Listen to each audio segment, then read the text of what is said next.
What's up, everybody? It's yours truly, Fitz, spreading the Christmas cheer. Niantic is with a Pokemon Go holiday event featuring some new Pokemon and some really cool timed events. So first off, let's go over the picture. We're gonna get new baby Pokemon. Chingling is the baby Pokemon of Chimecho, however you pronounce it. Chimecho is the right way to pronounce it. I had no idea. I did a bunch of Google researching, and that's how you pronounce it. And I've always said Chimecho, so there's your one fact of the day. Snover and Abomasnow, we have the next legendaries to be released. I believe it's Uxie, Azelf, and Mesprit. I might have those mixed up. Then looks like Croagunk is going to make an appearance as well. Maybe even some increased spawns of Floatzel. I like that. That would be great. So let's get into it. We got the new Pokemon, and we have some interesting things to share. To keep the celebrations coming, there will be plenty of bonuses throughout the event. From December 18th to the 22nd, trainers will be able to enjoy double candy for catching and transferring Pokemon. From the 18th to the 22nd, you can transfer those legendary Pokemon you've been saving up, or those good Pokemon you've been saving up, and get double candy for it. Then from December 22nd to the 26th, earn double catch Stardust to help power up Pokemon. This is extremely important, because we've seen the costs. I'll go ahead and show it on screen right now. We've seen the cost of how much it is to get a second move for different levels of Pokemon. The buddy distance scales with the candy and the Stardust, and some of the costs are absolutely insane, and Niantic is not giving us enough opportunity, enough leverage to actually gain an ample amount of Stardust in a decent time. So I'll actually be writing a GoHub article over that. I wrote an article over why we need more opportunities to get Stardust, but there's another reason. There's another reason, and this is another opportunity for Niantic to give us a way to get more Stardust. And let me just give you a disclaimer on the article. It's not double Stardust events. That is not the answer. Now, let's keep reading. And then finally, from December 26th to the 30th, actually not finally, we got one more after this. Earn double XP when trying to catch Pokemon, help reach a higher level for the new year. So definitely a good thing there, even if you don't need the XP. And then finally, from December 30th to January 2nd, incubators will be twice as effective. Make sure you check in regularly to take advantage of all these exciting bonuses. So we get like 14 or 15 one-use incubators starting January 18th all the way until January 2nd. That is included in here. So single-use incubators, save all those up and then start using them once December 30th happens. So let's see, it starts the 18th. You can get 12 one-use incubators all the way up till December 30th. Save those and then start dropping your Pokemon in those incubators for the next couple days as well, and you're going to have half the distance for all your eggs. Now, going back to the Pokemon, Delibird has been confirmed shiny, and I know what you guys might be thinking. Fitz City, all these new Pokemon coming out, how well are they going to fare in PvP? Well, I'm glad you asked. I'm actually going to go ahead and go over it for you guys. So, Delibird. Delibird's an Ice and Flying type, which is quite interesting. Attack of 128, defense of 90, and a stamina of 128. Electric, Fire, Rock, and Steel is going to wreck it, and its CP comes at 1094, which is pretty low, even in the Great League. So, unfortunately, even Delibird is not going to have much chance in the Great League. Now, let's move over to Chingling. Will it be good in the Great League? It is, again, the baby of Chimecho. It's weak to Bug, Dark, and Ghost. And as you can see already with the stats, it's not going to be good Pokemon in the Great League, unfortunately. Now, I'm going to go over to Lucario because Riolu is having an increased hatch chance in 7km eggs along with the new babies as well. And this is where things get interesting. 236 attack, 144 defense, 172 stamina, 2703.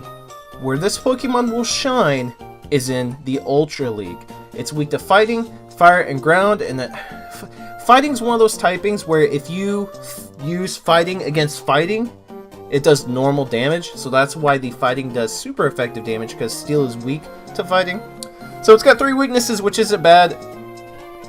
It's got a ton of resistances, which is good, and let's actually go over the moves since this actually is a viable option in the Ultra League. Bullet Punch counter, then Close Combat, Flash Cannon, Shadow Ball. So here's what I advise, and a tip for you guys. Depending on what fast move you go with, whether it's Steel or Fighting, use the counter of that. So let's say we go with Bullet Punch, go with Close Combat and Shadow Ball. Have those type coverages. If you can unlock, of course, that extra move, have the type coverage. So if you go with counter, go with Flash Cannon and Shadow Ball, have the type coverage. If you're doing super effective damage with your fast move, that's great.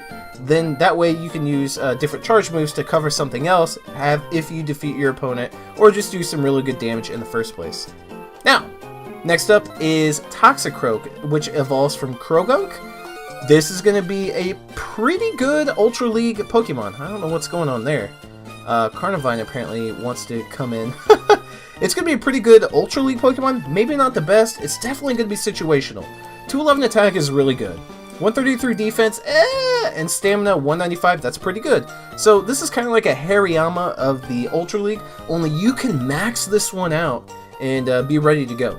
So it's a poison fighting, so it's weak to flying, ground, and psychic. If you have a psychic Pokemon, good night. But it also has some pretty good weaknesses because it has a lot of resistances. And for the moveset, again, same thing. If you got counter, go with Sludge Bomb and Mud Bomb. If you have Poison Jab, go with Dynamic Punch and Mud Bomb. So just whichever combination you want to use, definitely. I will say this. Run Mud Bomb because 3-bar charger moves are broken and you can bait. And I mean, you can bait shields with 3-bar charge moves. There's going to be more on that in an upcoming video, so stay tuned for that. And I'm going to be writing an article over that as well. Your boy's going to be busy, okay? Boy's going to be busy. Now, Abomasnow. Abomasnow comes from Snover. Now, how good is Abomasnow going to be? Well, it got a huge buff, believe it or not. This Pokemon was absolutely terrible before the whole CP rework that we just recently had. Now it's pretty decent. Attack 178. Okay, if you have a 15 attack IV, that's not bad. Defense 158. Stamina 207. Cha-ching! Coming in 2362. Could be an Ultra League choice. It's got interesting typing, but it's got a ton of weaknesses. Bug. Are you kidding me? Fighting. Okay. Fire. Flying. What? Poison. Yep. Rock. Yep. Steel. Which, this is where things get interesting. It has an ice typing, so I can't believe that Bug and Flying do super effective damage against an ice typing. Same thing with Poison. It's interesting. I don't know if this is correct. It probably is, let's be honest. But that's interesting. So, as with almost every single Pokemon PvP, it's very situational. Is it going to be a good choice? Use it. You have to try things out and use it. Let's see the moves. Maybe it backs itself up with some moves for a Oh, yes it does. Ladies and gentlemen. Outrage. Interesting. That's just an overall good move. Like, let's say you're going up against a Pokemon that doesn't take Blizzard, like Ice moves very well, but it can take a regular Outrage hit. That's insane. This is a very good Dragon counter, but of course Blizzard will deal more damage too, but it's a 1-bar move. So you'd be able to bait out some shields with Outrage and then maybe get a Blizzard off or get another Outrage off. So this is interesting. It actually has access to good moves. So again, situational. When it comes out, just play with it a little bit. Now, Munchlax. Munchlax is interesting. Munchlax can be used for the Great League. It has an insane stamina stat. Attack stats okay, defense is okay. It's the stamina stat basically. It's gonna have a higher attack than Blissey, or Chansey, excuse me, in the Great League. Because you gotta remember, we're gonna dumb this down to 1500, so all these stats are gonna go down a little bit too. Let's go ahead and look at the moves, see what kind of coverage it's got. Lick is a pretty good move actually. It's one of the best moves in PvP. Gunk Shot, Body Slam, Bulldoze. So if I had to take a guess, I would run Lick, Gunk Shot, and Bulldoze. Bulldoze is a 2-bar charge move. And actually, I take that back. You probably want a 3-bar move, Body Slam, to bait those shields.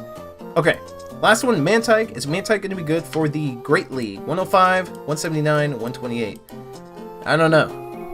Electric, which is not that common unless you run a Raichu in the Great League. Rock, not really that common either. Let's look at the moves. You'd have to, let's put it this way, you'd have to get 100%. And then I would run Bubble, Ice Beam, and Aerial Ace. Definitely Aerial Ace, being a 3-bar charge move. That's probably what you'd run for that. I'm not going to say you should use it in the Great League, but let me know. But defense is good. You slap a 15 IV, you're looking at over 190. Slap a 150, that's 130 attack. You would have to have 100% Mantike to do decently well in the Great League. So I'll leave that one up to you guys. But there you go, guys. New event coming. I went over the Pokemon, how well they'll perform in PvP. Let me know if you'll be using any of the new Pokemon that you're going to acquire during the event. And also, let me know what your guys' thoughts are altogether with the event coming. Are you excited for it? Are you not excited for it? Do you wish there was something else they could add to it? Please put your thoughts in the comment section down below. Let's start a discussion. Smash that like button and subscribe to the channel. Be a part of the Fitz City fam. Can't wait to be providing some more articles for you guys. Some important ones. All of them are important, let's be honest. But a couple more important ones, add them to the list. I'm excited to be helping you guys out. That's the reason why I started at the Go Hub anyway. So, that's the boy Fitzy. I'm signing off. See you guys in the next Pokemon Go video.